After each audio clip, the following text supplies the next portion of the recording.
Udah ujian. Berarti Masih pas satu ya ujian. tadi saya rapat ini harusnya tadi itu rapatnya jam 4 tapi karena geser jadi ngegeser.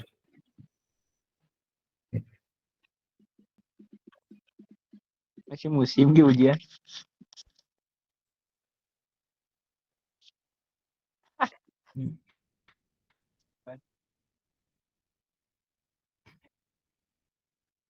Yuk, enggak.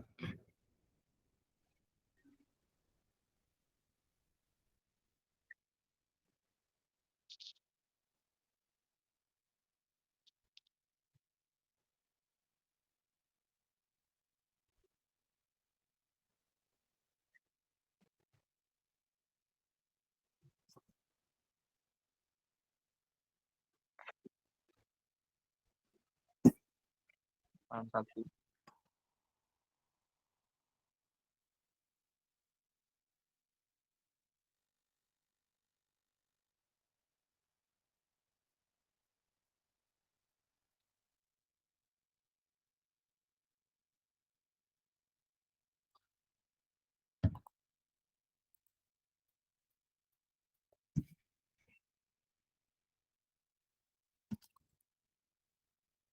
Hmm.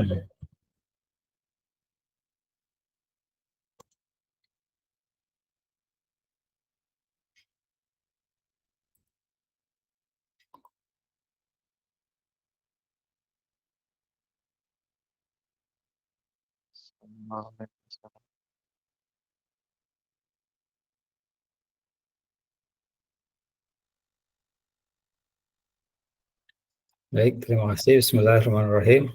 Assalamualaikum warahmatullahi wabarakatuh. Waalaikumsalam warahmatullahi wabarakatuh. Alhamdulillah, alhamdulillah, walamin. Salatu wassalamu ala rasulillah wa nabi ba'dah. Puji syukur ya kita panjatkan kepada Allah kalau kita sampai hari ini masih diberikan kekuatan sehingga masih bisa menjalankan aktivitas.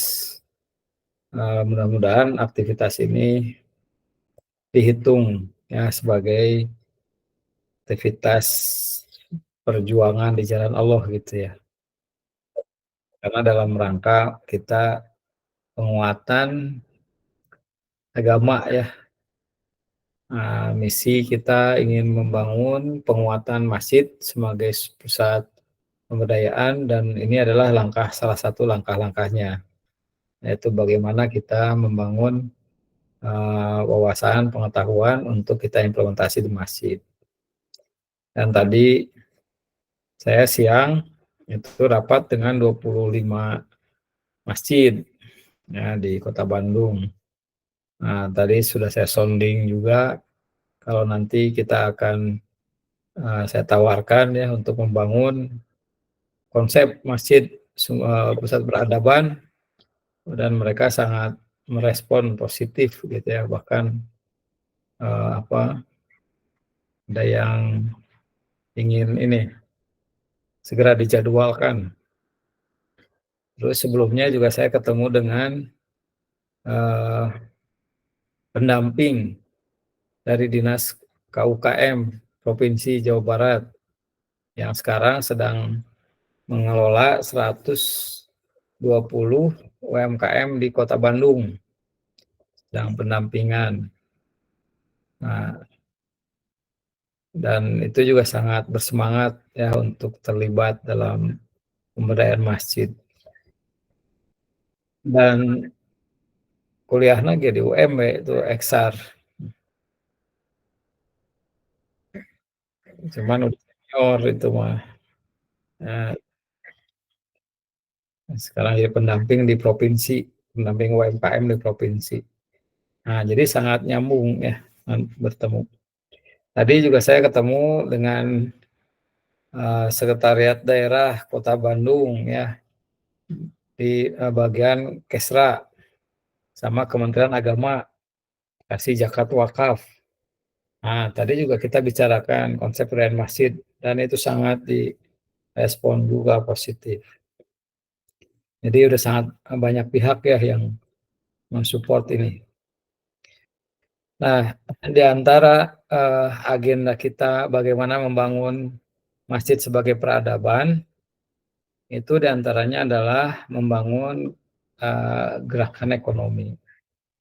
Dan di antara gerakan ekonomi, itu adalah gerakan entrepreneur atau wirausaha.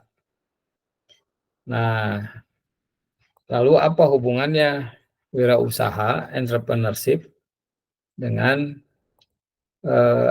masjid, ya? Apakah ada hubungannya? Nah, kita akan ulas malam ini, ya. Dan besok kita akan berbicara bagaimana cara-caranya, nah, secara teknisnya.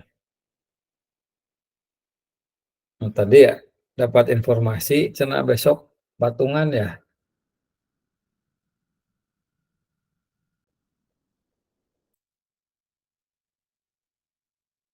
kira-kira. Ada ininya? Nah, besok ini aja ya, nggak usah patungan ya. Jadi besok ini aja, datang aja. Kecuali kalau apa, misalkan di rumah ada kelebihan apa gitu ini, ada pisang goreng 2 bawa gitu, nggak apa-apa. Tapi nggak usah ngajak patungan. Nah, itu ya, yang tinggal datang aja besok.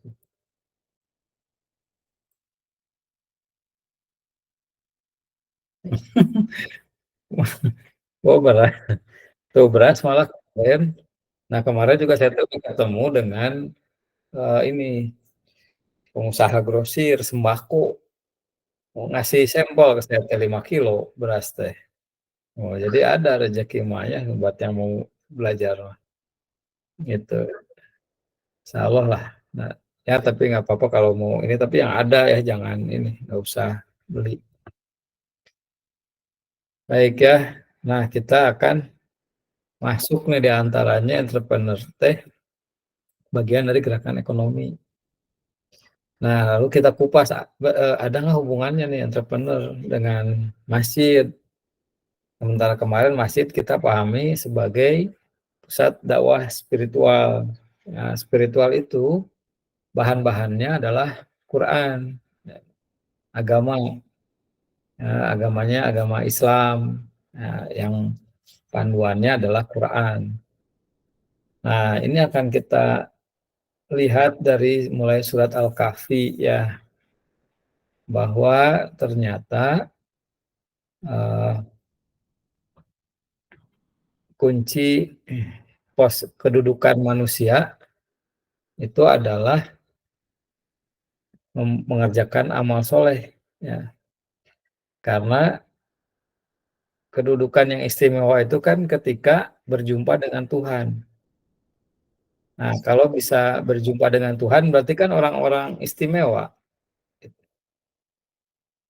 Kayak tadi ya, saya tuh ngumpul dengan kepala bagian ya, kepala ini.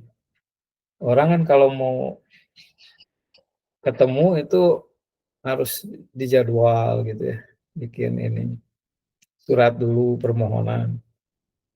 Nah, tapi ketika misalkan kita ada posisi yang sama, terus ada, hal-hal yang, inilah gitu ya, itu bisa dengan mudah begitu ya, ketemu.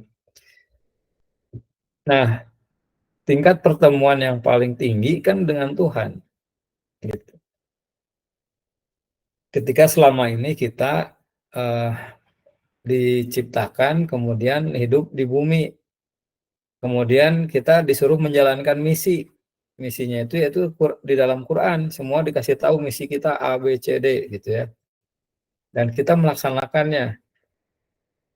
Tapi kita tidak tahu, bukan tidak tahu, kita tidak pernah melihat ya siapa Tuhan teh yang memberikan misi ke dalam kehidupan kita.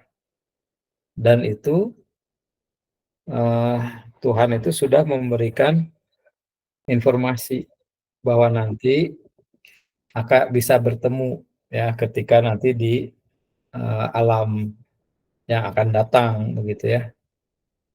Nah, tapi ternyata tidak semuanya gitu bisa ketemu. Nah, Al-Kahfi ini menggambarkan itu. Maka orang yang bisa bertemu dengan Tuhan, nah dialah pasti orang-orang istimewa. Nah, lalu di sini dikasih tahu sama Allah tuh dikasih clue gitu ya. Siapa sih yang bisa bertemu teh? Yaitu orang yang ya'mal amalan solihan gitu. Itu orang yang mengerjakan amal yang soleh. Nah, amal soleh itu kan adalah amal yang bermanfaat bagi dirinya sendiri maupun buat lingkungannya. Amal yang memiliki maslahah gitu. Nah, ini sudah menjadi petunjuk gitu bahwa kalau kita nanti ingin ketemu dengan Tuhan yang menciptakan kita, dengan Tuhan yang memberikan misi dalam kehidupan, yang dengan Tuhan yang memberikan tugas sebagai khalifah fil ard, maka berbuatlah amal yang soleh begitu. Nah, kemudian di surat Al-Jumu'ah juga apa? Ini ada kode lagi ya, barang siapa yang sudah menunaikan sholat, maka bertebaranlah kamu di muka bumi dan carilah karunia Allah dan ingatlah Allah sebanyak-banyak supaya kamu beruntung. Nah, di sini ada kode lagi nih supaya beruntung teh. Terus amal soleh itu ternyata bukan hanya sholat saja ya, atau bukan ibadah-ibadah ritual saja. Jadi kalau kita sudah merasa rajin sholat, apalagi kalau kurang paham ya dengan maknanya, berarti berarti sebetulnya mah masih belum nyampe ke sholat. Ya, kalau sudah sholat saja itu sudah bagus.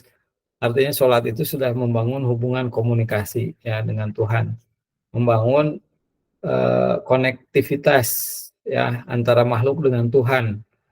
Ada menjaga hubungan dengan Tuhan itu sholat. Nah, kalau sudah begitu udah bagus. Tapi ternyata di surat Al-Jumu'ah itu tidak cukup sholat itu.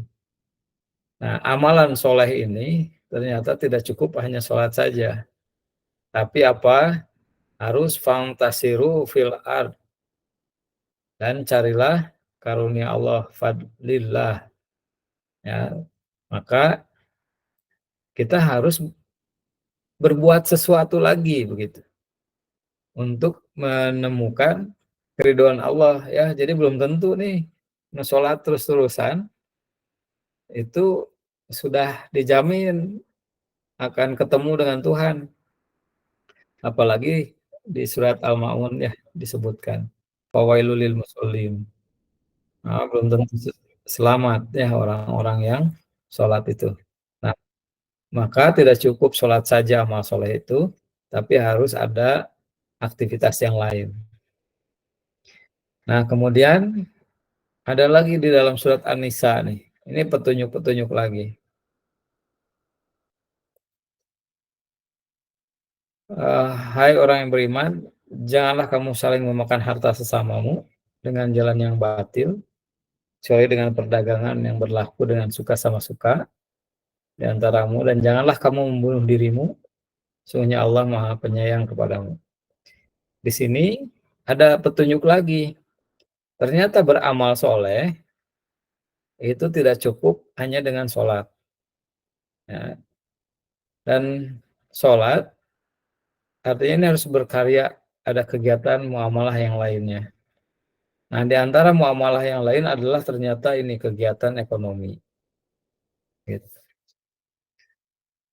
Nah, kegiatan ekonomi itu adalah terkait bagaimana kita mengelola harta, begitu ya. Kita mengumpulkan harta, ya, kita bekerja sehingga eh, kita bisa mengkolek harta.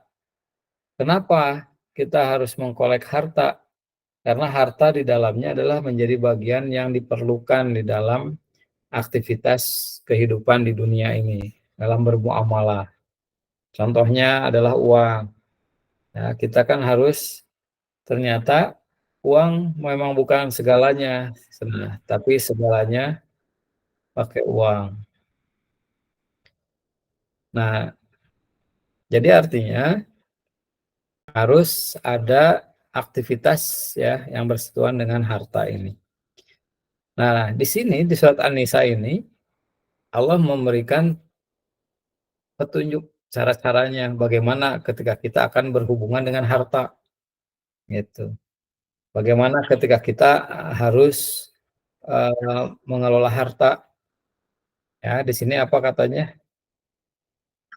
La ta'kulu amwalukum bainakum bil batil illa an takuna tijaratan antarodin minkum. Nah, ini menjadi petunjuk utama.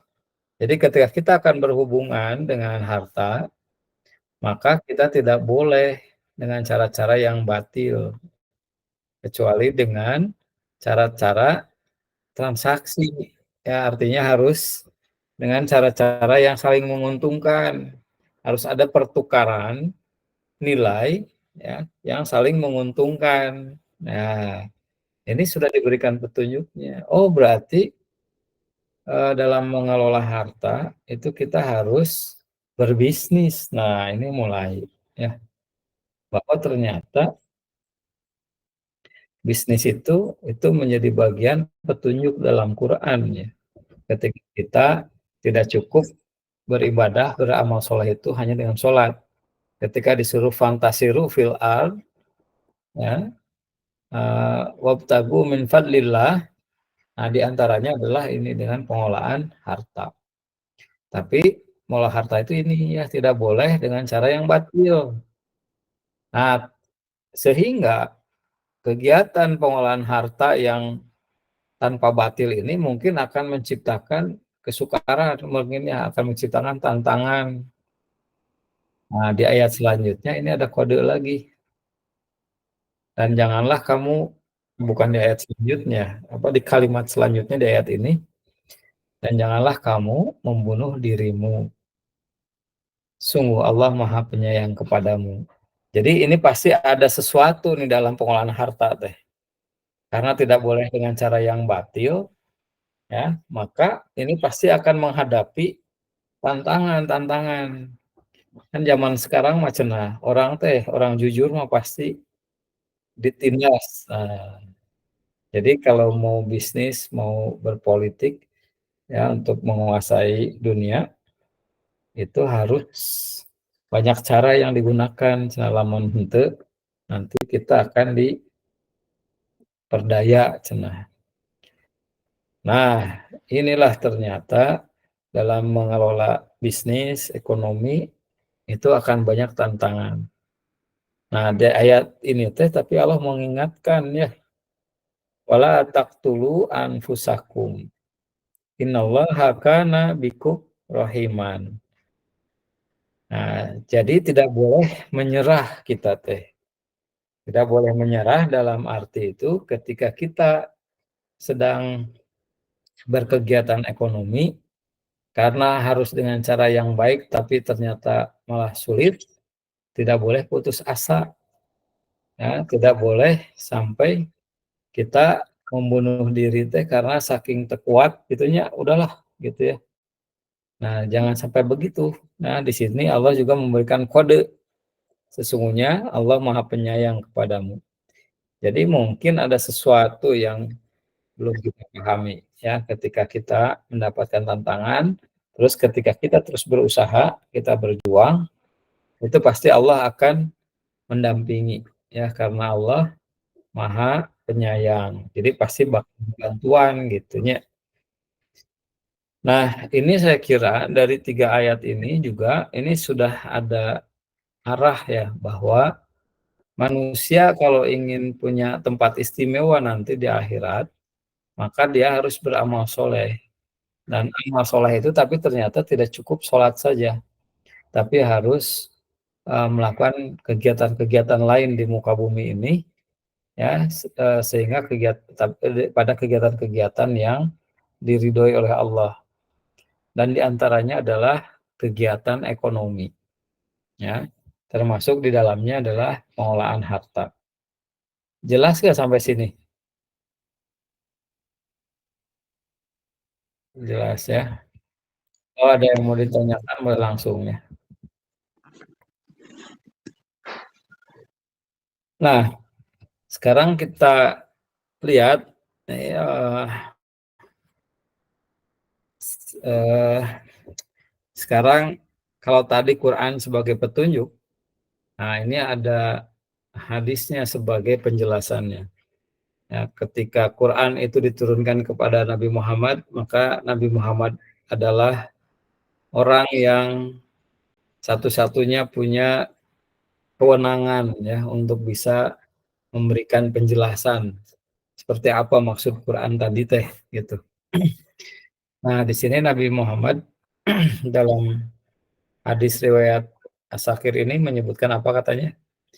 Tidak baik orang yang meninggalkan dunia untuk kepentingan akhirat saja atau meninggalkan akhirat untuk kepentingan dunia saja, tapi harus memperoleh kedua-duanya. Ya, karena kehidupan dunia mengantarkan kamu menuju akhirat. Oleh karena itu, jangan sekali-kali menjadi beban orang lain. Nah, ini lebih spesifik lagi. Jadi, ketika tadi suruh beramal soleh, kemudian beramal soleh itu adalah diantara dan kegiatan ekonomi, tapi berkegiatan ekonomi itu tidak boleh dengan yang batil. Dan di sini dipertegas oleh Nabi Muhammad bahwa urusan akhirat itu dikelola di dunia gitu. Jadi untuk mencapai akhirat itu harus disiapkan di dunia. Jadi tidak bisa kita teh hanya fokus untuk mengejar akhirat lah, tapi dunianya ditinggalkan. Nah, ini kesalahan besar ya. Dan ini sudah disampaikan oleh Nabi Muhammad. Jadi Nabi Muhammad sudah menyampaikan begini, ini kan satu-satunya orang yang paling mengerti Quran itu adalah ya Nabi Muhammad. Ya.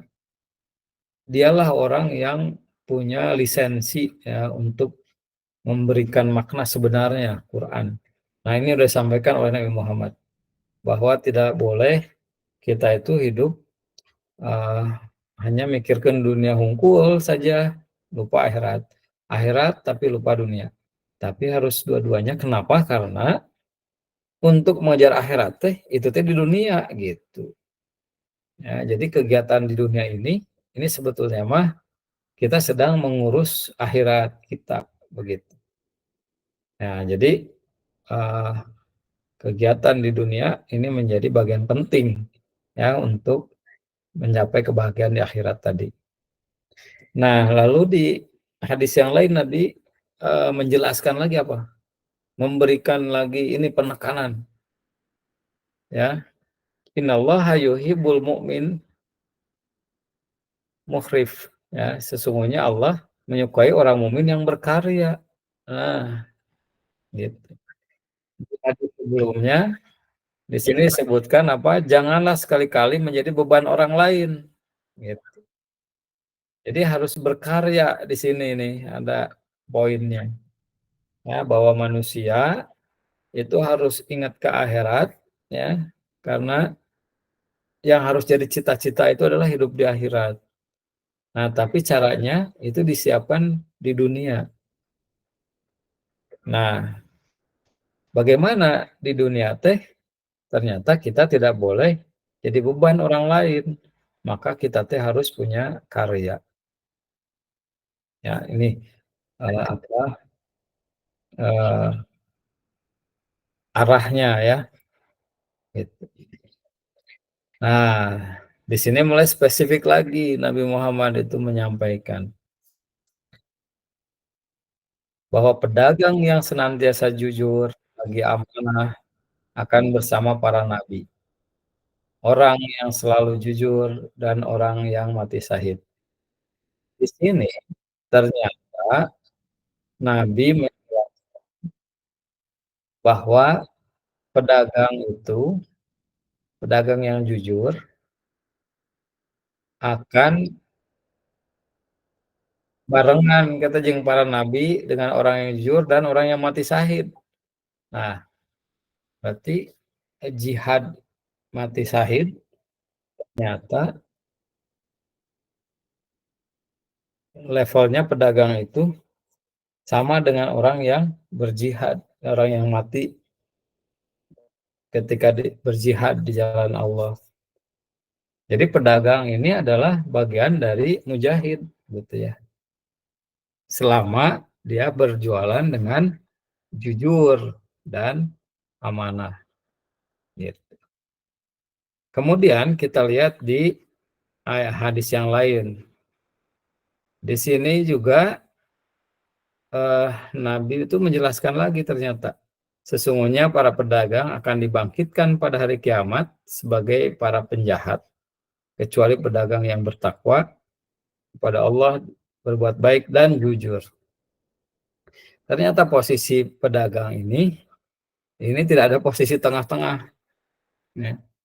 Kalau dia pedagang yang jujur dan amanah, maka posisinya sama dengan orang-orang yang mati syahid. Tapi ketika dia tidak jujur dan amanah, maka pedagang ini akan ada di posisi di bawah, yaitu sebagai penjahat. Gitu. Nah, inilah sama seperti manusia ya. Laqad khalaqnal insana fi ahsani taqwim tsumma radadnahu asfala safirin. Jadi manusia itu diciptakannya bagus, tapi bisa ditempatkan di tempat yang paling bawah. Nah, ini diantaranya adalah karena aktivitas berbisnis ini. Ya, jadi dari tadi kita bisa memahami bahwa Quran, bahwa Islam itu mengajarkan kepada kita supaya kita bisa bertemu dengan Tuhan. Nah, bagaimana cara kita bertemu dengan Tuhan? Maka kita harus beramal soleh tiketnya. Kalau kita tidak punya tiket amal soleh, maka tidak bisa bertemu Tuhan. Berarti kan begitu maknanya. Nah, kemudian amal soleh itu apa? Adalah amal yang bisa memberikan kemaslahatan, manfaat yang baik, baik bagi diri maupun lingkungannya. Ternyata amal soleh itu tidak cukup sholat saja. Begitu. Tidak hanya cara-cara kita beribadah dengan langsung dengan Tuhan saja. Tapi di Al-Jumu'ah tadi digambarkan bahwa amal soleh itu juga setelah sholat maka harus melakukan aktivitas lain, begitu ya. Dan aktivitas lain itu tadi diantaranya adalah dengan mengelola harta. Dan bagaimana ternyata ketika kita mengelola harta tidak boleh batil. Nah, bagaimana supaya kuat? Maka kita tidak boleh sampai menyerah, tidak boleh putus asa, dan apa tadi karena Allah Maha Penyayang. Jadi artinya ketika kita ada kesulitan dalam mengelola harta, mengelola ekonomi dengan cara yang baik, kita tidak boleh menyerah karena pasti ada Allah di sana, gitu ya. Nah, di sini diperjelas lagi ternyata tadi oleh Nabi Muhammad bahwa apa yang kita lakukan di dunia ini itu teh akan menjadi capaian kita di akhirat, gitu. Jadi apa yang kita lakukan di dunia ini sangat terhubung dengan kondisi akhirat. Nah, tadi ya makanya harus dilakukan petunjuk-petunjuk tadi itu. Nah, kemudian apa? Tadi juga di hadis yang lain hadisnya cara-caranya atau apa dalam berkarya di dunia ini, yaitu harus berkarya, begitu ya. Harus menciptakan inovasi, ya, harus menciptakan sesuatu produk yang punya manfaat yang dibutuhkan oleh lingkungan sekitar kita. Ya, harus berkarya dan diantaranya adalah sebagai pedagang. Nah, orang yang berkarya itu ya pedagang. Ya, dia bisa melihat kebutuhan pasar, kemudian dia juga bisa meriset seperti apa keinginan pasar, kemudian dia menciptakan produk. Nah, kemudian dari produk itulah manusia, masyarakat bisa memenuhi kebutuhan hidupnya. Nah, makanya pedagang ini sangat luar biasa, ya. Inilah yang disebut entrepreneur itu. Ya, jadi ternyata entrepreneur ini salah satu jalan ya berkarya, beramal soleh sehingga ini bisa bertemu dengan Tuhan. Nah, tapi di sini eh, Nabi Muhammad memberikan batasan. Nah, seperti apa kalau mau jadi pedagang teh? Maka harus jadi pedagang teh harus jujur dan amanah.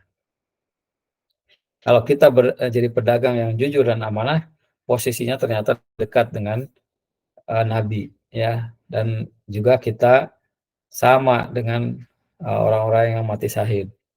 Tapi sebaliknya, ketika kita jadi pedagang tapi tidak jujur dan tidak amanah, maka posisi entrepreneur ini akan menjadi posisi yang sebaliknya, yaitu yang rendah ya sebagai penjahat.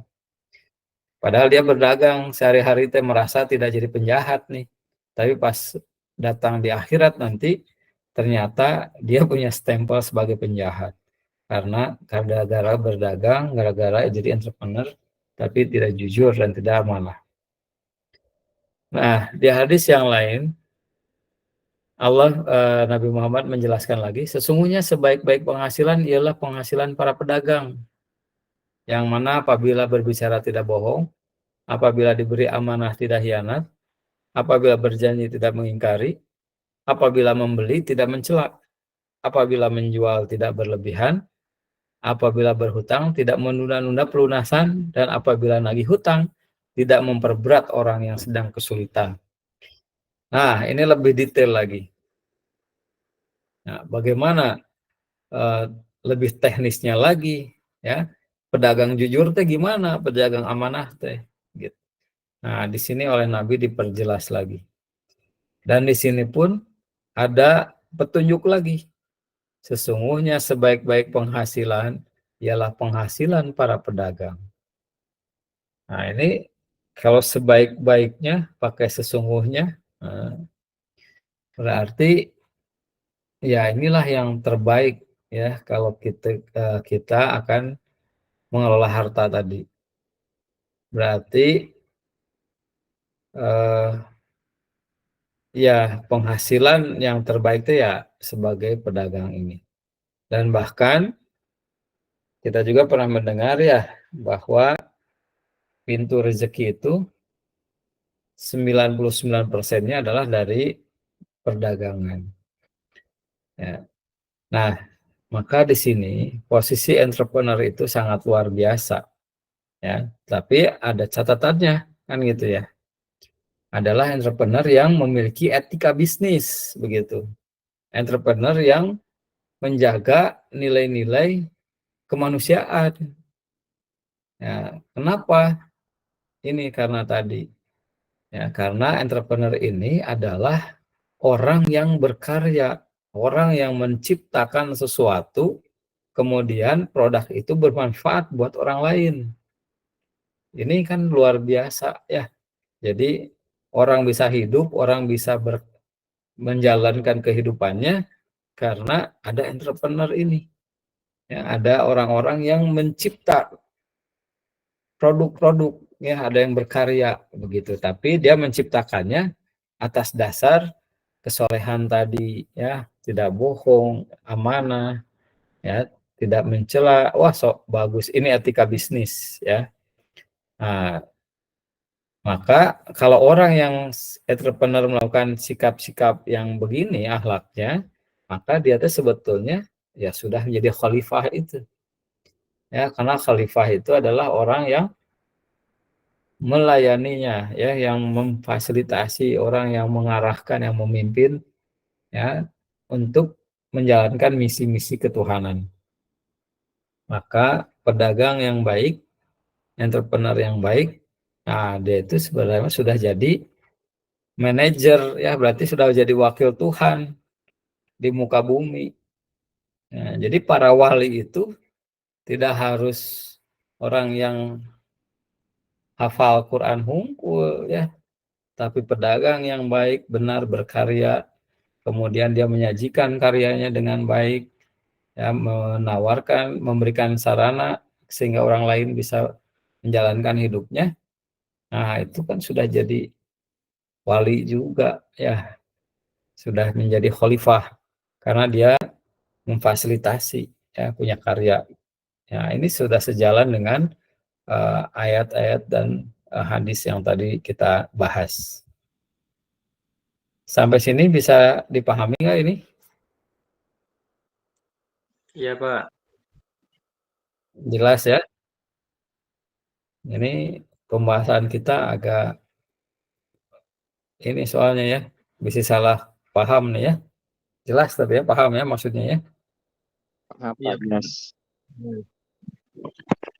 Gimana?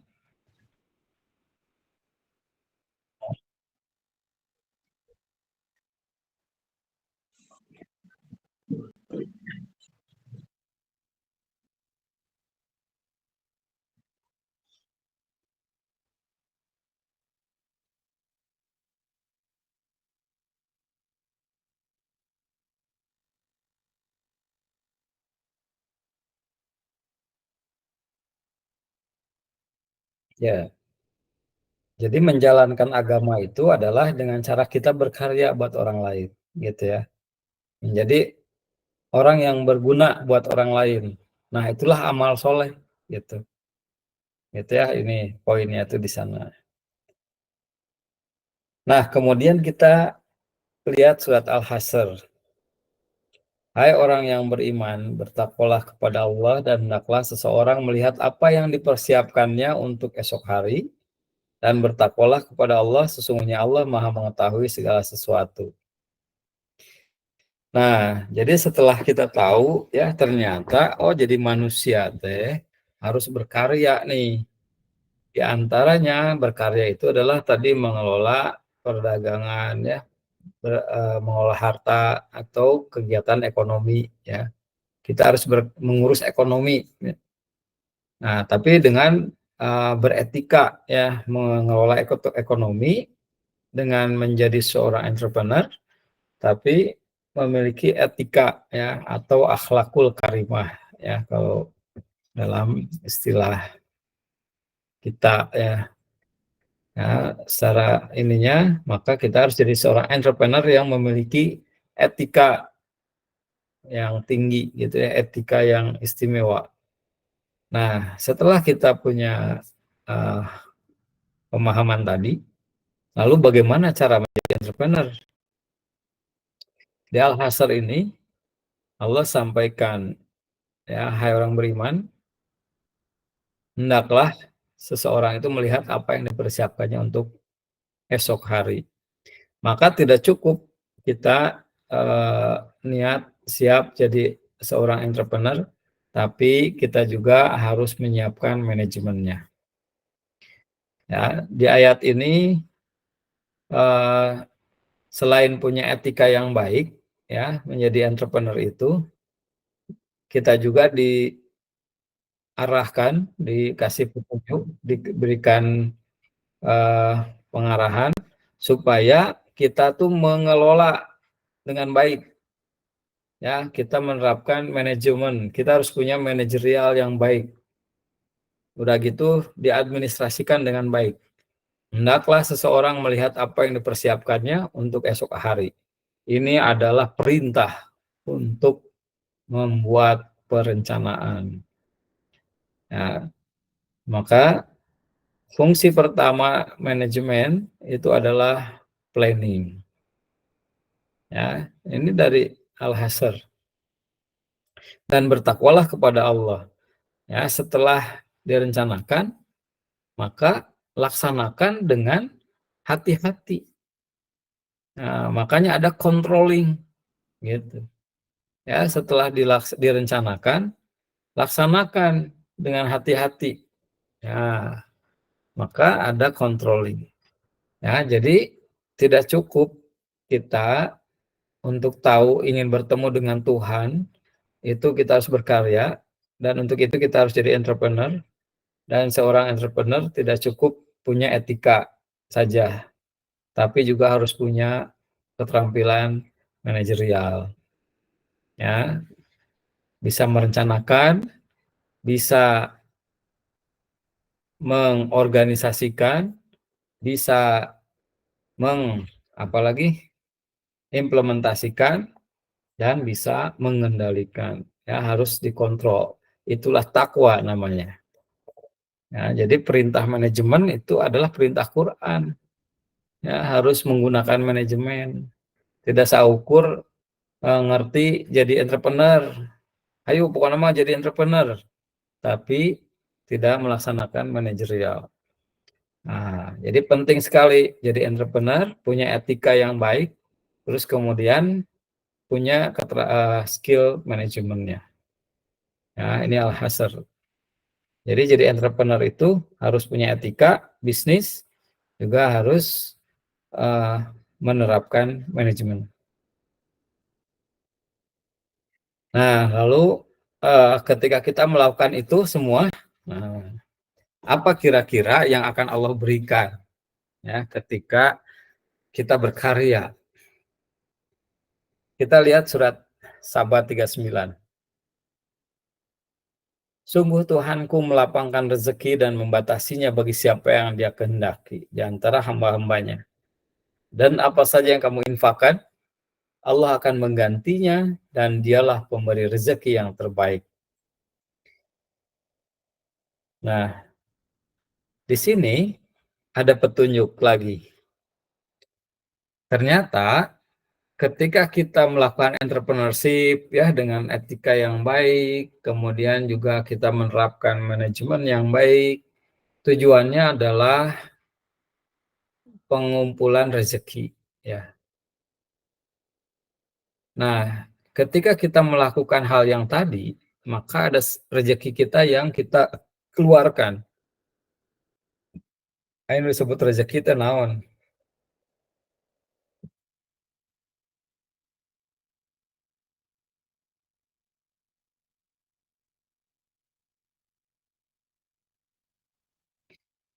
Rezeki itu adalah apa yang kita pakai sampai aus. Apa yang kita makan sampai masuk perut. Itu adalah rezeki.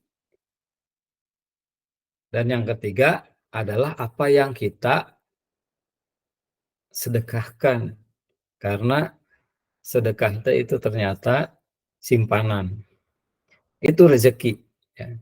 Jadi kalau kita masih pegang uang di dalam dompet 500.000, itu belum tentu rezeki kita.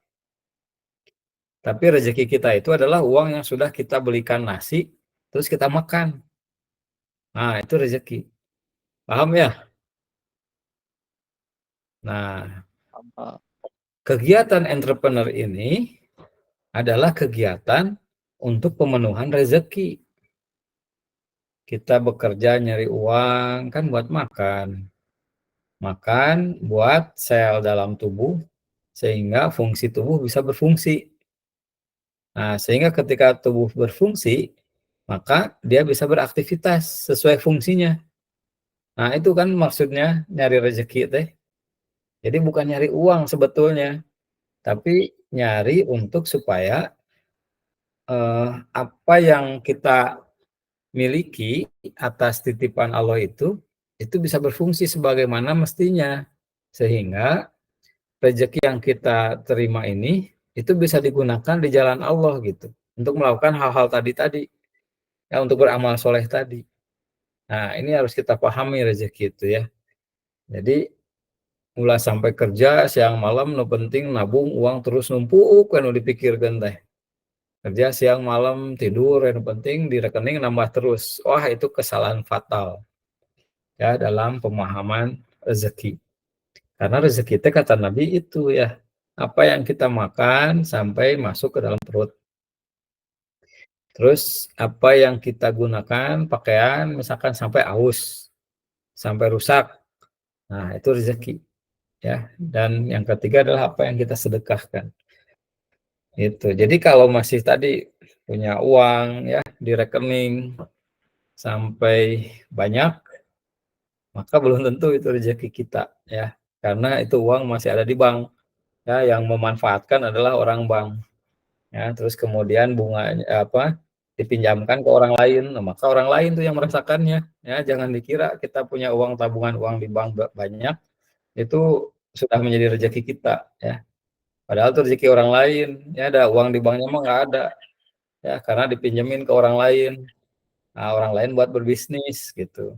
Bunganya dipakai untuk biaya administrasi yang ngurus pegawai bankna. Nah, baru ya lebihnya lagi disimpan lagi buat kita, tapi disimpan lagi di sana di bank lagi, nggak nyampe ke kita lagi. Paham ya? Ini terkait rezeki. Paham, Pak, paham. Nah, artinya rezeki itu adalah yang ada yang di dalam diri kita. Nah, maka kata Allah apa? Ternyata rezeki ini sangat dipegang oleh Allah gitu. Ternyata surat As-Saba ini memberikan gambaran kepada kita bahwa rezeki itu ada yang megang, ya, ada yang ngatur, dan itu yang ngaturnya adalah langsung Allah Subhanahu wa Ta'ala. Nah, jadi ternyata Allah nih, siapa yang mau ditahan, mau dilancarkan, nah itu ternyata Allah yang megang. Nah, kemudian di sini, dan apa saja yang kamu infakkan itu diapain? Dan Diinfakkan itu digunakan. Ya, kita punya uang, diberikan nasi, kemudian kita makan, itu teh infak. Ya, kita punya uang diberikan buat saudara, itu infak. Jadi ada infak itu adalah digunakan. Jadi kalau kita punya harta, kemudian kita gunakan di jalan yang benar ya. Nah, infak itu di jalan yang benar. Nah, maka Allah akan menggantinya dan dialah pemberi rezeki yang baik. Ini yang harus apa? Dicatat. Jadi tadi kita diberikan petunjuk ya oleh Allah, oleh Nabi Muhammad untuk mengelola harta, untuk melakukan kegiatan ekonomi, kita harus melakukan entrepreneur, dan melakukan entrepreneur itu harus punya etika bisnis yang baik, kemudian juga harus melakukan manajemen. Ini adalah strateginya ya. Jadi entrepreneur menerapkan etika, kemudian menjalankan manajemen. Itu adalah strateginya untuk mengelola harta tadi. Tapi bagaimana cara kita menggunakan hartanya? Dan bagaimana cara kita melipat gandakan hartanya? Di manajemen ini ada cara-caranya, tapi yang menentukan itu ternyata adalah tetap Allah gitu ya. Gitu. Jadi meskipun makanya orang berdagang yang sama di tempat yang sama, tapi hasilnya bisa beda. Begitu kan ya? Betul nggak? Nah, jadi manajemen itu tadi cara-caranya ya. iya, Berjualan itu ada cara-caranya.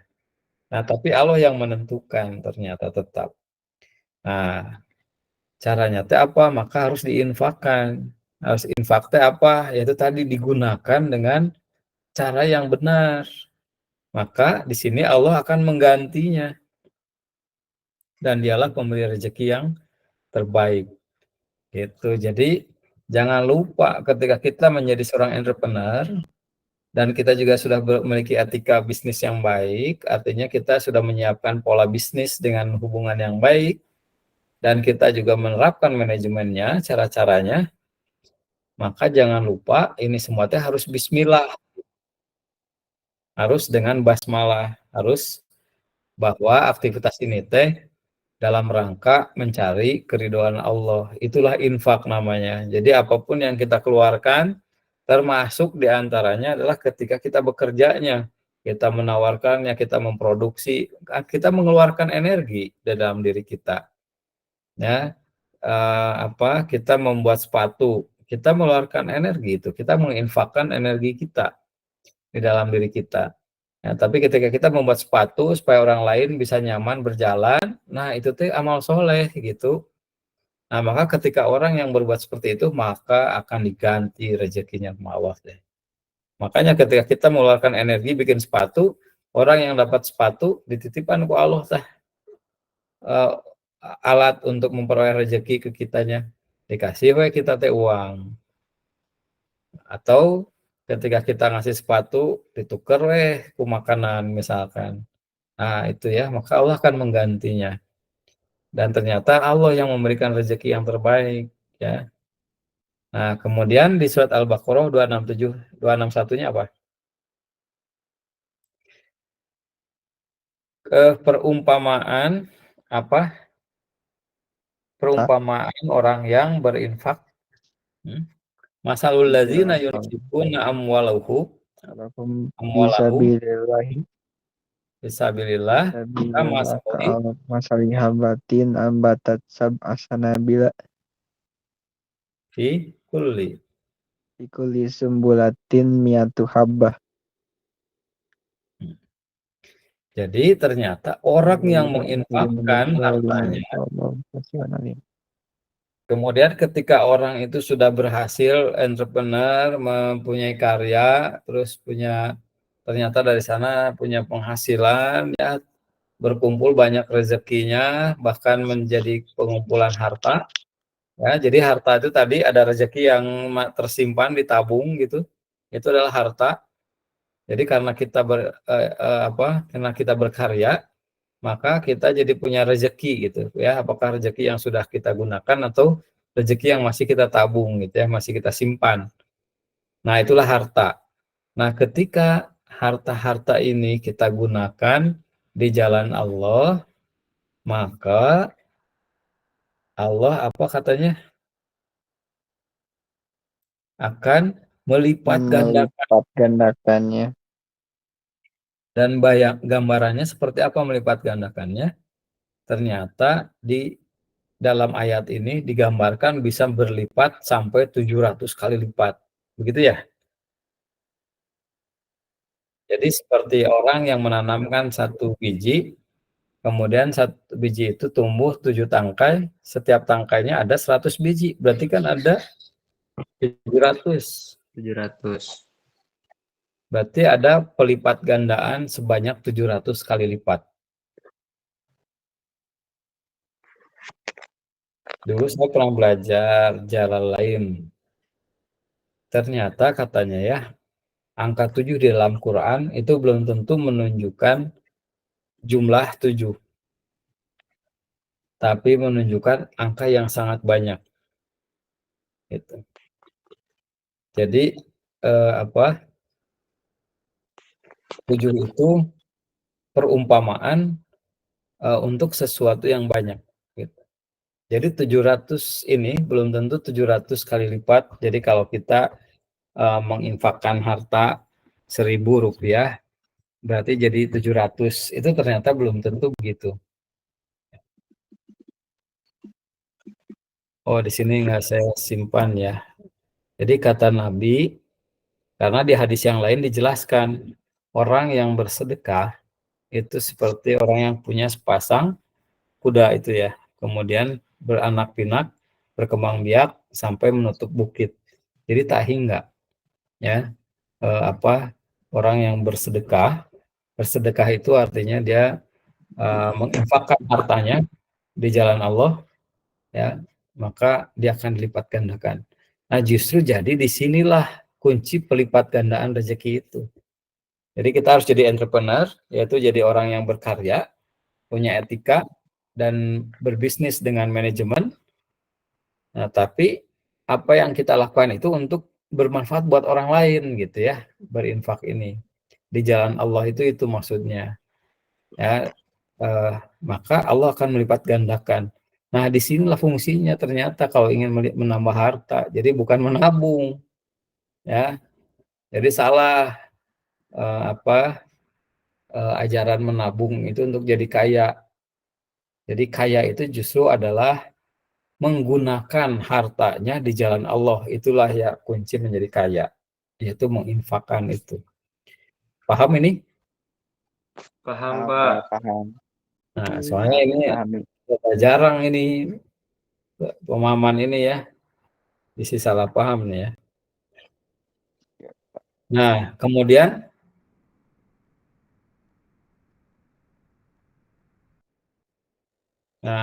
jelas ya? Ya, Pak. Nah, sekarang kita bahas lagi lebih detail tentang infak tadi. Nah, kata Nabi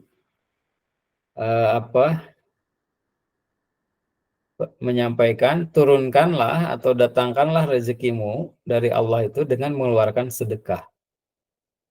Nah, Nabi pernah menyampaikan begini nih.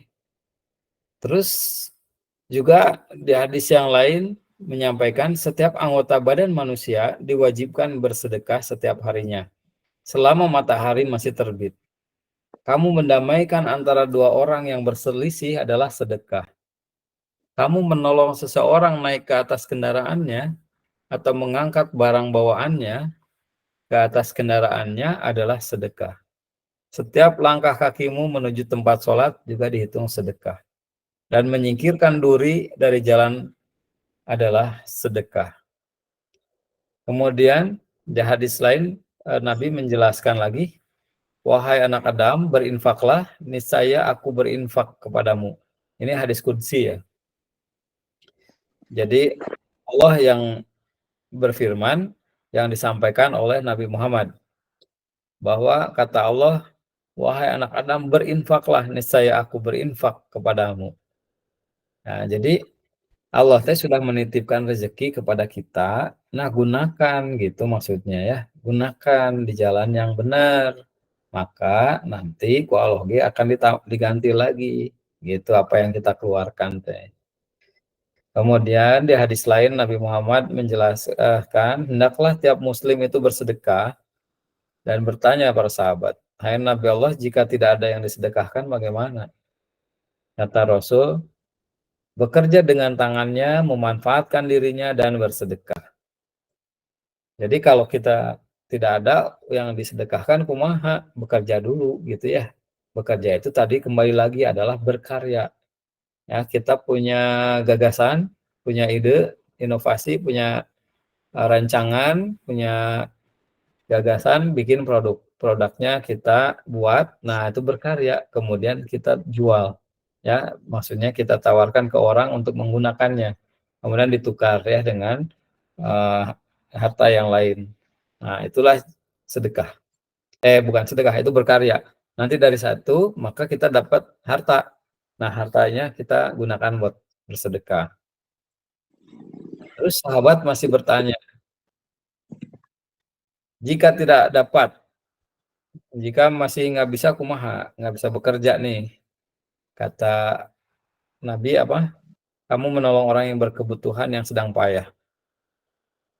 Kalau yang pertama ini, kita bekerja, berkarya, kemudian dari hasil karya kita mendapatkan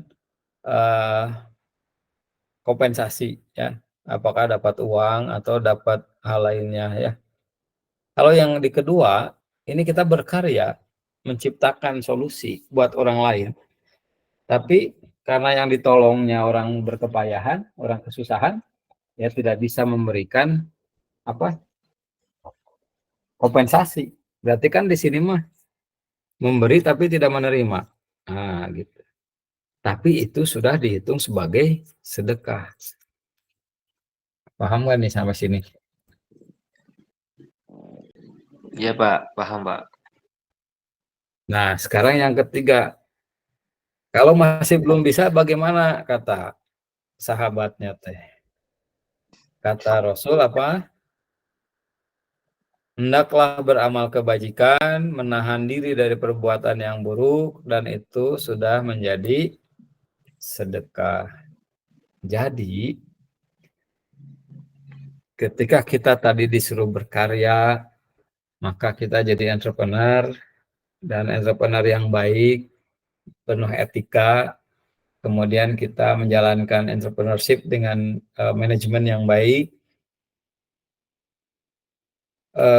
itu berarti kita sedang berkarya begitu. Nah, dari karya kita, maka kita akan mendapatkan harta, ya, kita mendapatkan rezeki. Nah, ketika kita dalam posisi itu, maka kita harus memberikan manfaat lagi buat orang lain. Dan kalau kita hadis yang terakhir ini ya, yang keempat ini. Dari empatnya dari sini ya, dari halaman ini. Maka kalau kita lihat sedekah itu tadi tidak harus apa yang dari harta yang kita miliki, tapi apapun yang kita lakukan, bahkan menjaga diri kita dari perbuatan buruk sehingga tidak merugikan orang lain. Itu adalah sedekah. Sampai sini kita sudah memahami ternyata Allah itu sangat menganjurkan manusia itu berkarya yang baik, yang berguna buat orang lain. Poinnya di situ. Nah, ketika kita sudah melakukan itu, maka kita sudah menjalankan misi kekhalifahan itu sebagai wakil Tuhan untuk mengurus muka bumi ini, mengurus ciptaan Tuhan. Nah, jadi kita memang diciptakan untuk bermanfaat buat orang lain, begitu. Dan Dan dari situlah maka Allah akan memberikan rewardnya, gitu. Siapa yang sudah berinfak artinya menggunakan rezekinya, maka rezekinya diganti ke Allah. Jadi kayak kalau kita pakai baterai, maka kita gunakan baterai dalam diri kita itu untuk beramal yang baik, maka baterai pas habis, ku Allah teh dicas deui gitu. Ku Allah diganti lagi baterainya supaya baterainya berisi lagi. Nah, ternyata ketika kita baterainya jadi kuat terus kita ternyata jadi punya amalan yang bermanfaat buat diri dan lingkungannya, di sana Allah terus melipat gandakan rezekinya gitu. Terus menambah terus gitu supaya aktivitas kita, karya kita lebih luas gitu ternyata. Inilah rumusnya. Dari sini kita belajar ternyata kunci sukses, kunci meningkatkan penghasilan itu adalah sebetulnya dengan menggunakan rezeki kita di jalan yang benar dan memberikan manfaat yang baik kepada orang lain. Jadi ketika kita berbisnis, berdagang, itu adalah pada prinsipnya kita sedang memenuhi kebutuhan orang lain gitu, bukan tujuannya untuk mengumpulkan harta sebanyak-banyaknya. Nah, ini sebetulnya menggugurkan teori ekonomi barat. Ya, ketika hukum ekonomi itu adalah mengeluarkan modal yang kecil dengan tujuan memperoleh hasil yang sebanyak-banyaknya. Nah, ini tuh sebetulnya jadi bukan tujuan profit berekonomi itu sebetulnya mah. Tapi tujuannya justru untuk meningkatkan manfaat sebanyak-banyaknya. Nah, disitulah nanti Allah nu ngaturna rezekina. Jadi kalau kita digunakan untuk bermanfaat, maka kita dipercaya jadinya gitu ku Allah teh. Kita dipercaya ku Allah ketika rezeki yang kita terima, ternyata dari rezeki yang ada teh kita punya manfaat ke orang lain. Jadi ditambah terus kapasitasnya sama Allah teh. Ternyata hari ini kita bisa bermanfaat kepada 2 orang. Nah, jadi ku Allah teh tambah deh rezekinya sehingga kita bisa bermanfaat buat 3 orang.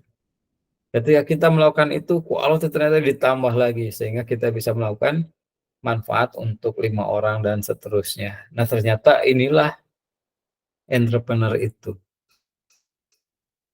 Jadi entrepreneur itu adalah perintah Quran. Setuju tidak ini teh? Setuju, Pak. Nah, bisa dipahami ya.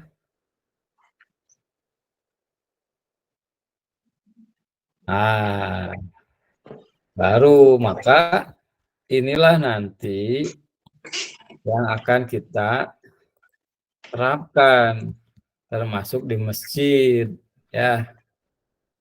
Bagaimana kita menumbuhkan entrepreneur nih di masjid ya, semangat entrepreneur, pemahaman entrepreneur, dan bagaimana cara-cara jadi entrepreneur yang baik tadi sehingga entrepreneur ini tuh jadi jalan yang luar biasa, bahkan tadi posisinya sama dengan Nabi dan para syuhada. Nah, ini kita menciptakan entrepreneur di masjid, gitu polanya. Baru kita belajar nih secara teorinya, teori keilmuannya. Ya, lalu apa nih yang dimaksud entrepreneur teh? Berdasarkan riset nih, berdasarkan penelitian, ternyata orang-orang entrepreneur itu adalah orang-orang yang unggul, ya, teladan, ya, terus orang yang tangguh, ya, maka orang-orang ini itu disebut ini begitu, kan gitu ya, ini teh maksudnya teh. Ya, ternyata entrepreneur ini diambil dari kata bahasa Sanskerta nih punya makna apa nih? Satu maknanya adalah manusia yang unggul, teladan, tangguh, berbudi luhur, berjiwa besar, berani, ya, jiwa pahlawan, jadi pionir, ya, dia juga pendekar, dia juga penjuang, ya, punya kemajuan, pejuang kemajuan, memiliki keagungan watak, akhlak mulia tadi, ya, etika bisnis, etika yang luhur. Nah, inilah ternyata yang disebut entrepreneur itu. Jadi manusia yang punya nilai-nilai ini, kemudian dia juga bisa bergerak sendiri. Artinya dia tadi tidak menjadi beban buat orang lain. Entrepreneur teh orang yang bisa berkarya, kemudian tidak jadi beban orang lain dengan memiliki nilai-nilai ini. Ya, keunggulan, keteladanan, ketangguhan, ya, punya budi luhur, berjiwa besar. Ini kan sejalan pisan tadi dengan yang dibahas kita dari awal Quran dan hadisnya. Ya, maka inilah yang harus dibentuk itu di dalam masyarakat muslim, bahwa masyarakat muslim, manusia muslim itu harus jadi manusia yang unggul, manusia yang bisa jadi teladan, tangguh, punya budi luhur, akhlakul karimah, punya jiwa besar, ya, karena punya kesabaran, punya keberanian, ya, punya sikap heroik, yaitu menolong orang, menolong dan membantu, dan dia juga bisa jadi pionir, ya, dia orang inovatif, ya, dia punya inovasi, ya, selalu duluan ada masalah, duluan datang, duluan analisa, kemudian dia duluan mencari solusi dan menciptakan produk yang bisa jadi solusi, pionir. Ya, dia juga pejuang kemajuan. Nah, ya, ayeuna kumaha aya masjid kita perjuangkan masjid sebagai pusat entrepreneur gitu. Kemudian punya keagungan watak karena punya budi luhur akhlak tadi. Nah, maka wirausaha adalah orang yang melihat adanya peluang kemudian menciptakan sebuah organisasi untuk memanfaatkan peluang tersebut. Ya, ini masih dalam rangka persepsi ekonomi dunia tadi ya. Nah, jadi sebetulnya wirausaha adalah orang yang melihat persoalan, masalah-masalah keduniaan, kemudian dia menciptakan, ya, sebuah organisasi untuk membangun, menciptakan solusi-solusi tadi, ya, sehingga bisa bermanfaat buat orang lain. Nah, inilah entrepreneur. Maka inilah yang harus dibangun di masjid ketika kita akan membangun masjid sebagai pusat peradaban, dan diantaranya adalah ada aktivitas ekonomi di sana.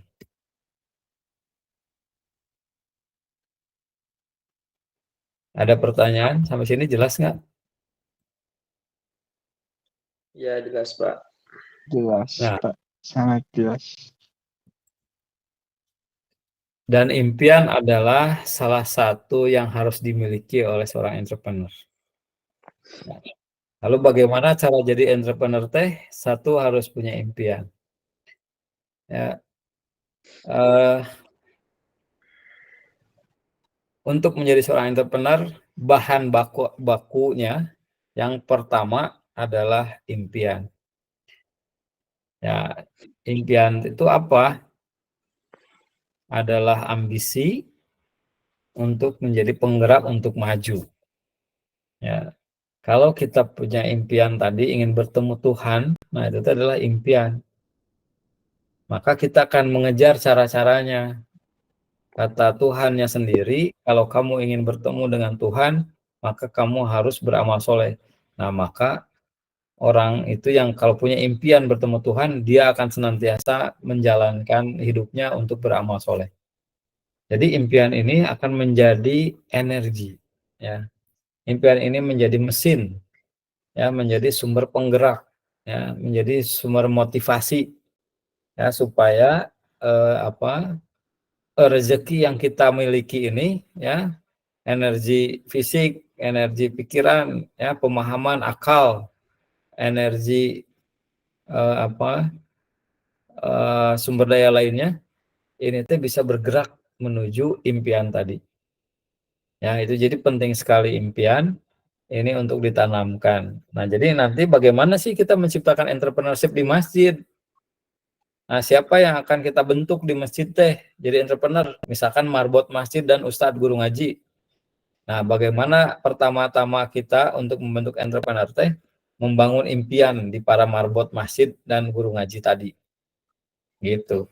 Impiannya apa tadi? Mulai impian bertemu dengan Tuhan dan impian bagaimana cara-cara kita menjadi orang yang bisa beramal soleh.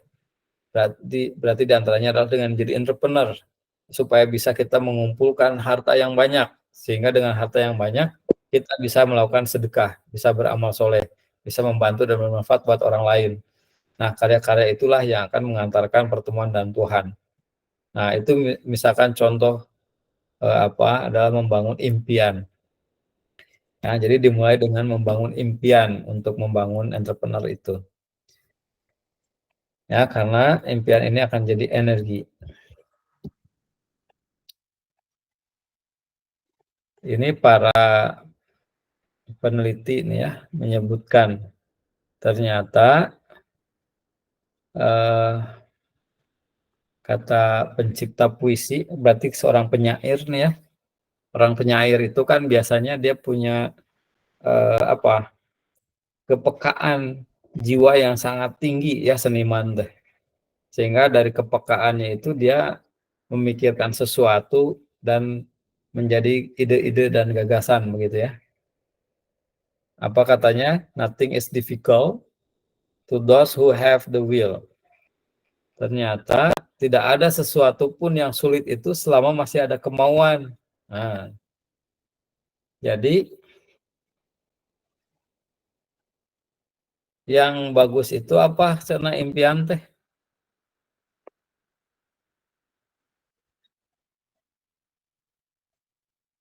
Nah, jadi orang yang sukses teh adalah orang yang punya cita-cita, yang punya impian. Dan kesuksesan itu akan istimewa ketika diwujudkan. Nah, mewujudkan ini kuncinya adalah will, adalah kemauan, gitu ya. Nah, ini jadi bagaimana kita membentuk entrepreneurship di masjid teh adalah mulai dari membangun impian, mulai membangun wawasan pengetahuan untuk berproduksi, menjadi inovator, menjadi kreator, menjadi orang-orang yang bisa berkarya, kemudian punya tahu juga etika dan tahu panduan. Nah, tapi di sana juga kita harus membangun semangatnya, ya, membangun motivasinya, ya, membangun kemauannya, ya. Di antaranya adalah menciptakan impian atau kalau dalam bahasa manajemen adalah vision. Ya, jadi bukan angan-angan ya, impian teh. Ya, dreams, ya, vision, bukan bukan angan-angan. Justru angan-angan itu tidak boleh. Ya, angan-angan. Saya punya rumah anu ngambang di atas awan gitu. Nah, itu angan-angan namanya. Ya. Tapi kalau impian mah, saya pengen punya istana di atas bukit. Di istana itu nanti saya akan membuat sekolah yang luar biasa, itu impian. Ya. Tapi kalau saya pengen punya istana di atas awan, nah itu angan-angan. Paham ya? Yang nggak boleh itu angan-angan. Tapi impian harus dilakukan. Nah, bagaimana cara menjadi entrepreneur? Nah, terus apa yang dilakukan seorang entrepreneur gitu ya? Aktivitasnya apa?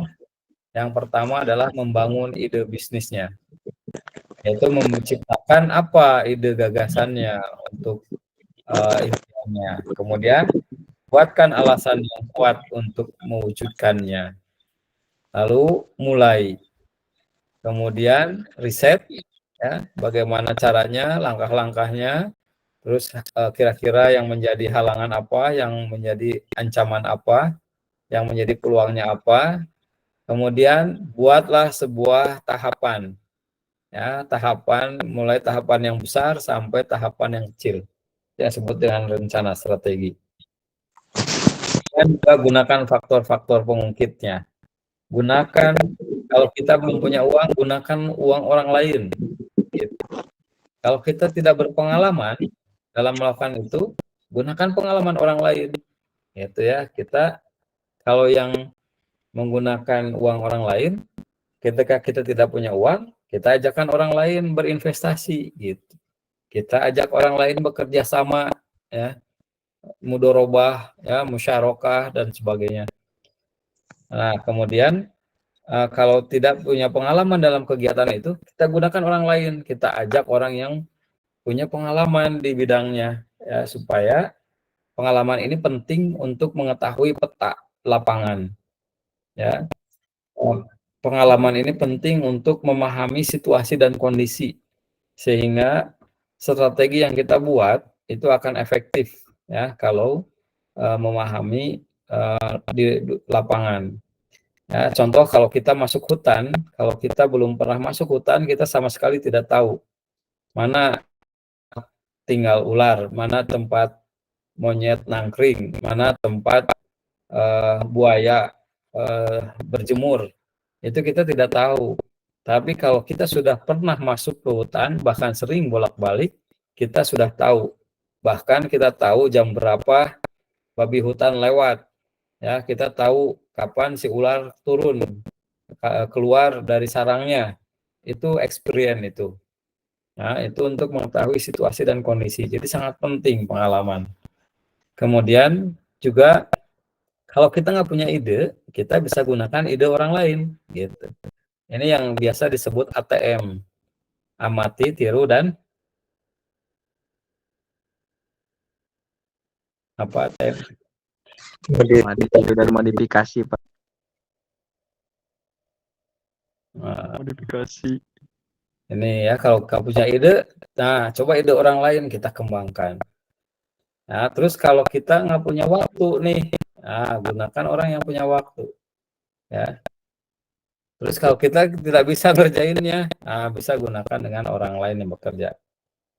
Nah, yang terakhir adalah cari pembimbing.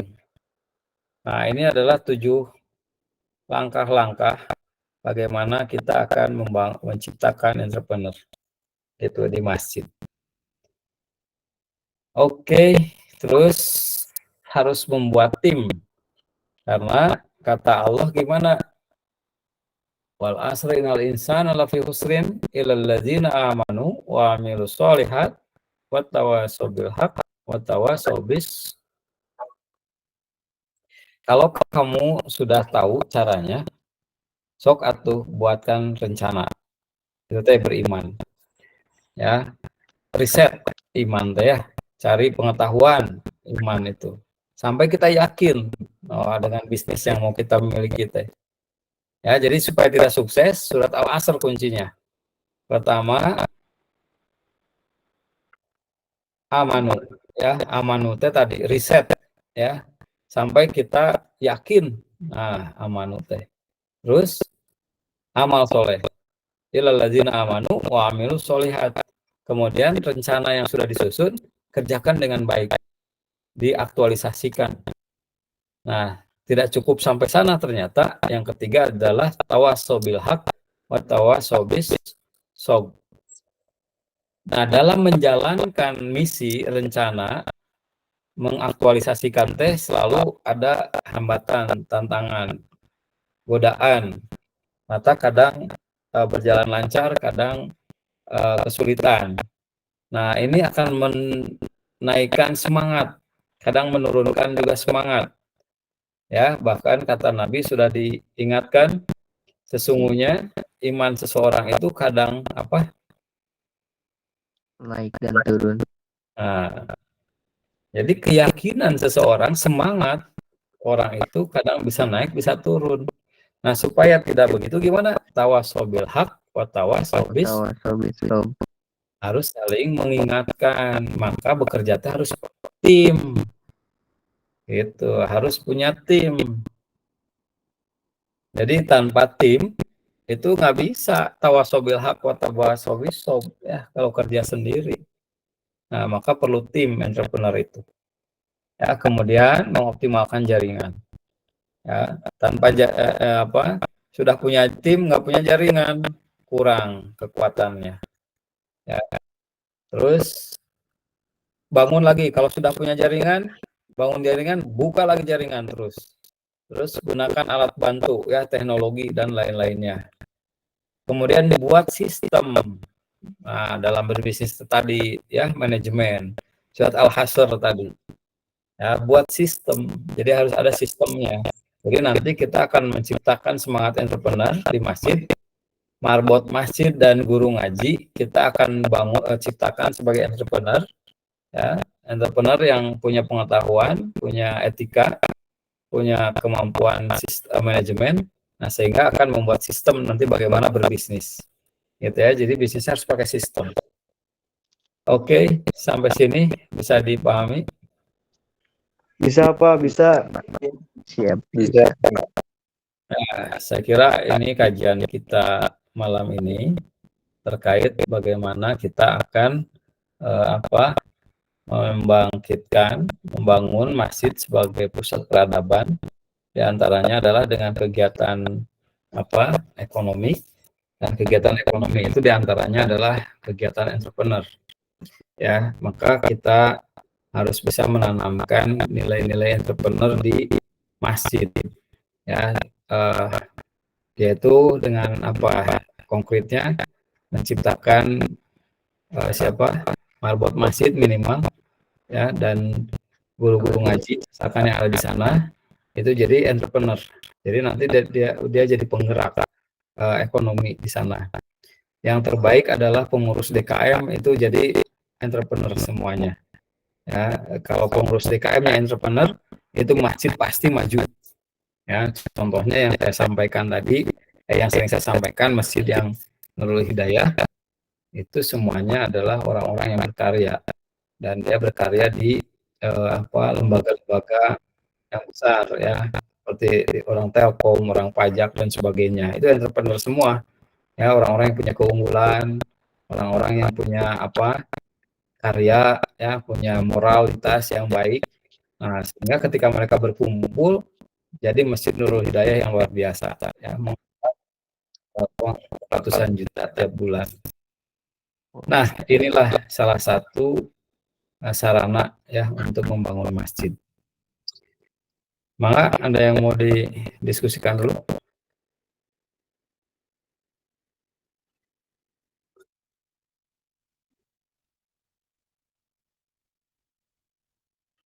Mangga Ilham. Ya. Ilham teh di mana? Tinggal di mana Ilham? Di Cianjur, Pak. Oh, Cianjur. Di sini kos.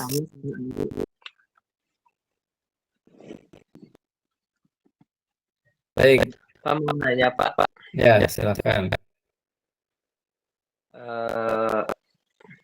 Itu kan dari tadi mungkin yang dibahas itu lebih ke internal sasarannya apa ya dalam aktualisasi membangun internal yang kokoh gitu kan dalam berbisnis lah, dalam melakukan kegiatan entrepreneur.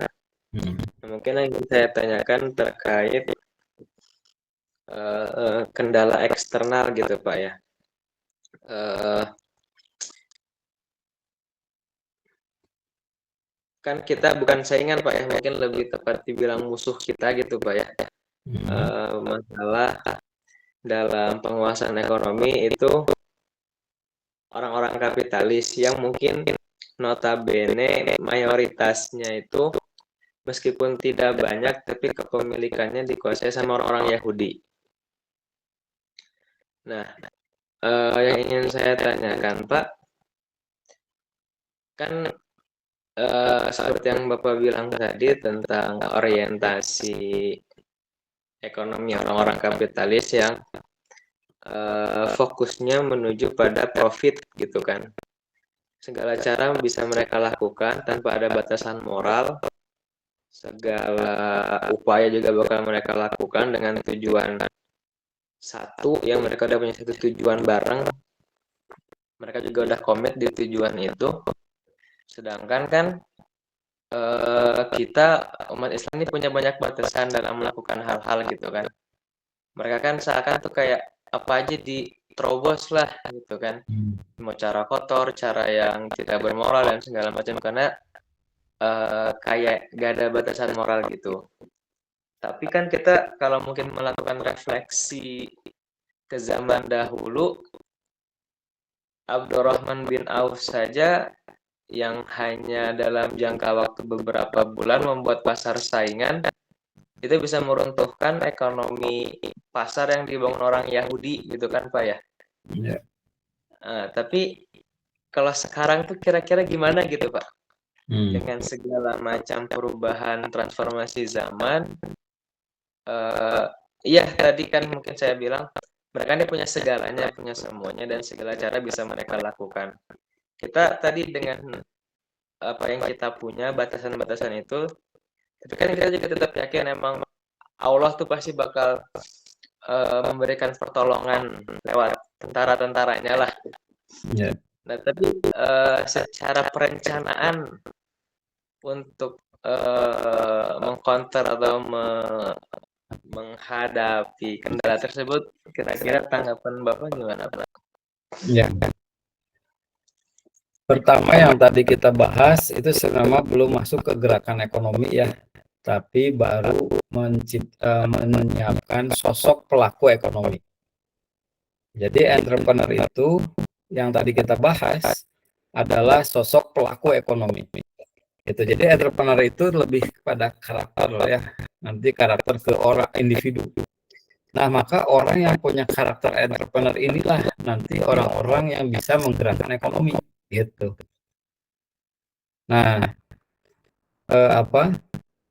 maka orang entrepreneur itu kayak tadi dia punya keunggulan, ya punya keberanian, terus punya inovasi, terus dia juga punya apa tadi ya kemampuan keberanian ya.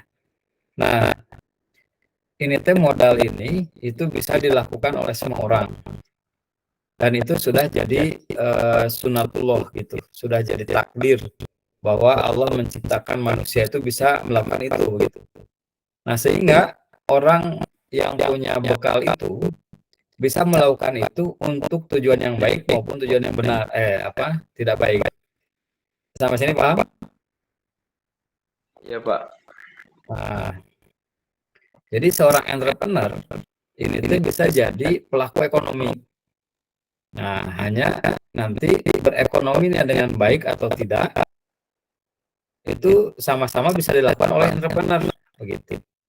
Ya, di sini dulu nih ya kita garis bawahinya. Jadi di sini gini. Nah, itu mata sholatnya ke tara ke masjid tapi nah sukses.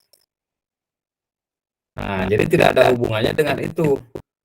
Ya, tapi Allah karena itu semuanya sudah Allah berikan sebagai takdir, sebagai sunatullah. Jadi siapapun yang bisa meningkatkan kemampuan entrepreneurnya, nah maka dia bisa menghasilkan nilai ekonomi lah begitu ya. Nah, jadi orang yang entrepreneur itu bisa menghasilkan nilai ekonomi dengan cara yang baik maupun cara yang tidak baik. Nah, sampai sini bisa dipahami dulu ya. Jadi tidak begini, nah saya sholat tapi bisnis saya mah kieu wae itu mah teu sholat tapi bisa maju.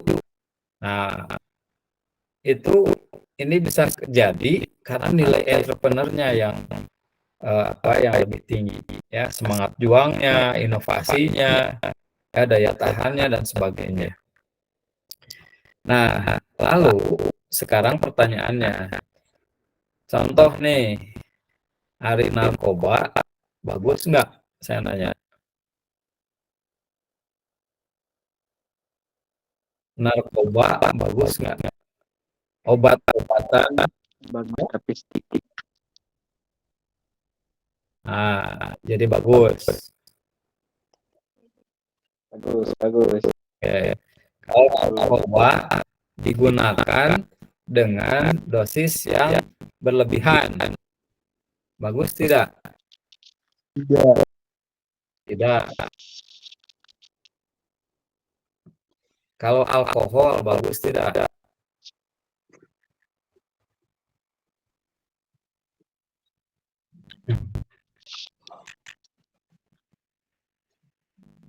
Bagus kalau digunakan dengan baik. Iya, ada bahan black, ada jahe. Nah, sekarang saya tanya nih, alkohol, minuman keras ya, minuman keras, whisky, terus nanti brandy, terus dan sejenisnya. Kalau dikasihkan ke ulama, diminum mual.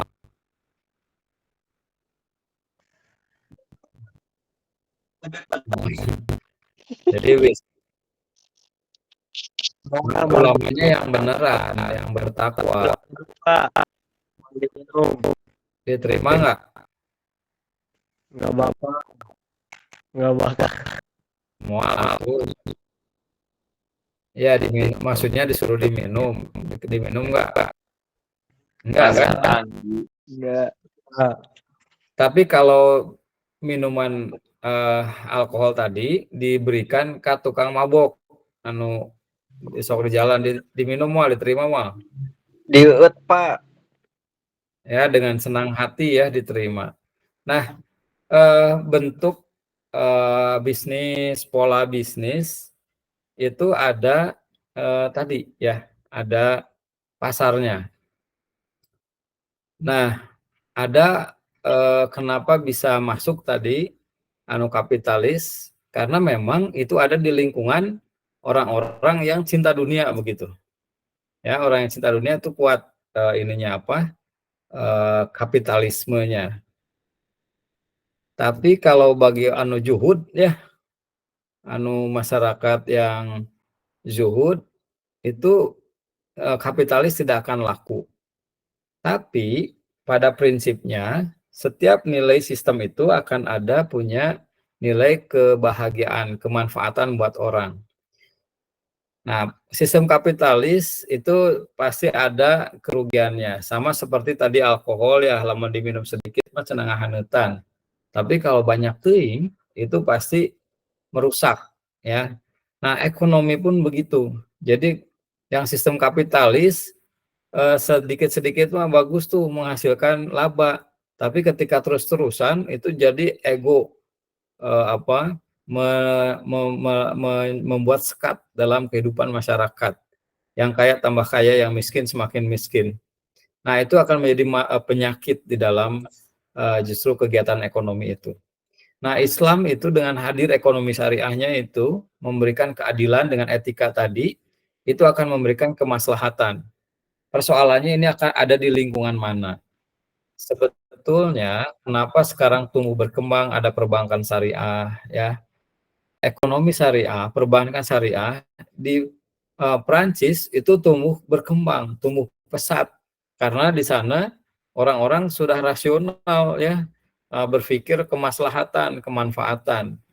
Nah, di Indonesia ya setengah hati, ditambah dikuasai oleh orang-orang yang menguasai ekonomi kapitalis.